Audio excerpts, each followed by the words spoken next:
अहमद ठाकुर भूमिहारों के बच्चों से डर रहे हैं क्या? आगामी परिणाम बहुत भयावह हो सकते हैं। सवर्ण वर्ग का समानता का अधिकार छीना जा रहा है। सवर्ण छात्र हैं उनको दबाने के लिए कि वो आगे राजनीति न कर पाए। वो भी फंस सकता है जो दोषी ना हो। प्रोलेक्ट एक्ट के रूप में यूजीसी आया हो, जिस प्रकार से एससी/एसटी एक्ट का गलत दुरुपयोग किया जाता है। सरकार से कहेंगे कि यूजीसी कानून हटाया जाए। अब तक छात्रों का जब एडमिशन होता था, यूनिवर्सिटी में जाते थे तो कुछ छात्रों से मुलाकात होती थी, एक दोस्ती नहीं बनती थी।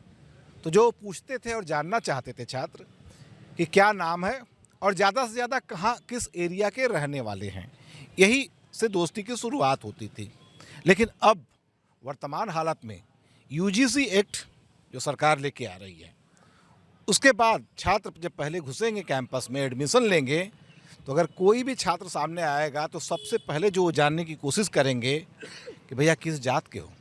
कहीं ऐसा तो नहीं कि दोस्ती भारी पड़ी, कहीं ऐसा नहीं कि यूजीसी एक्ट के तहत आप हमको फंसा दो, हम तो आए हैं डिग्री लेने, पता चला हम जेल चले जाएं। तो बहरहाल यूजीसी एक्ट पे पूरे देश में बवाल मच चुका है। हम इसमें बनारस के महात्मा गांधी काशी विद्यापीठ विश्वविद्यालय में यहाँ के कुछ छात्र हैं, आइए जानते हैं उनकी ओपिनियन।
क्या ब्राह्मण ठाकुर भूमिहारों के बच्चों से डर रहे हैं क्या? अब तक कहते थे कि हर समाज के बच्चे अपने आप को योद्धा समझ रहे हैं, वीर समझ रहे हैं। क्या ब्राह्मण ठाकुर भूमिहारों के ही लड़के गुंडा हैं, बदमाश हैं? सबको पढ़ने का अधिकार है। बेचू में लिखा गया है ब्राह्मण तुम्हारी कब्र खुदेगी। उस पे मोदी जी अब कोई सवाल जवाब नहीं उठाएंगे? कौन लिखा गया है, कौन लिखे है, उसका जांच करवाएं मोदी जी, तब ना मोदी जी को माने। मोदी जी ये जो कर रहे हैं बहुत गलत कर रहे हैं। हम लोग इसका खुल के विरोध करेंगे। आने वाले समय में बीजेपी बहुत नीचे गिरेगी। एक सीट नहीं बीजेपी जीतेगी आने वाले समय में। यही नियम रहा मोदी जी का। तो आप बताइए क्या लगता है छात्र होने के नाते? देखिए यूजीसी जो है ये है कि छात्रों में भेदभाव किया गया है।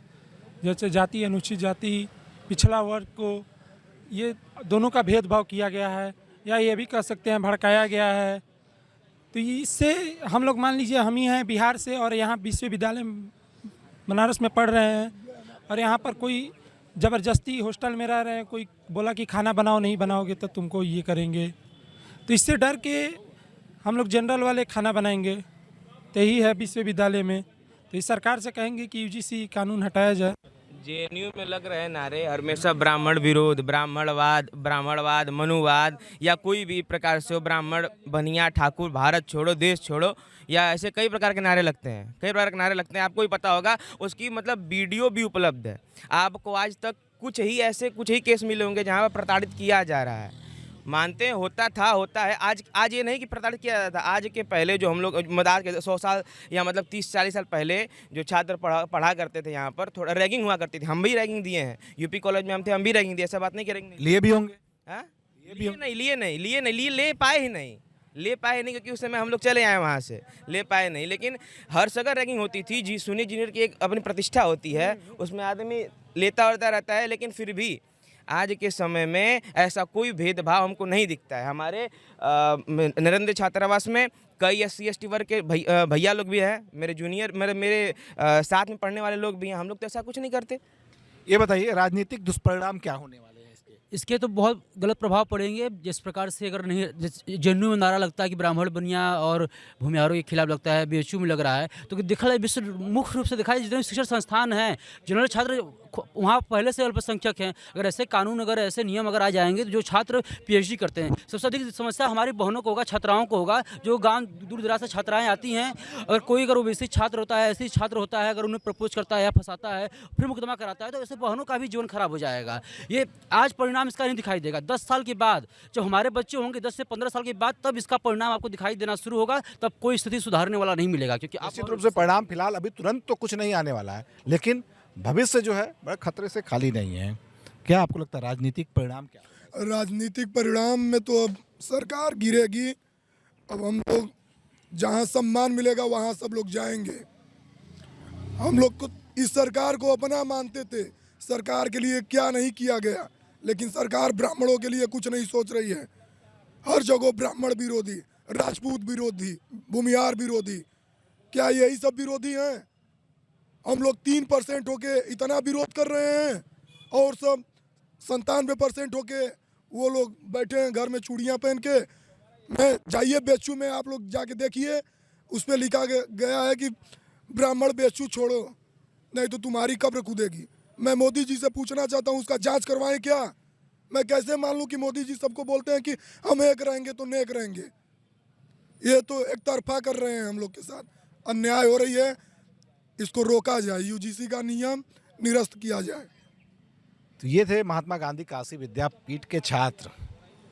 प्रतिक्रिया ये है कि ये जो एक्ट है, यदि यथास्थिति में इसी तरीके से लागू हुआ तो इसके दुष्परिणाम न सिर्फ छात्रों को भुगतने पड़ेंगे, बल्कि राजनीतिक दल, खासकर भारतीय जनता पार्टी को भी इसका दुष्परिणाम भुगतना पड़ सकता है। अब बहरहाल सरकार आगे क्या करती है, ये तो भविष्य के गर्त में छुपा है।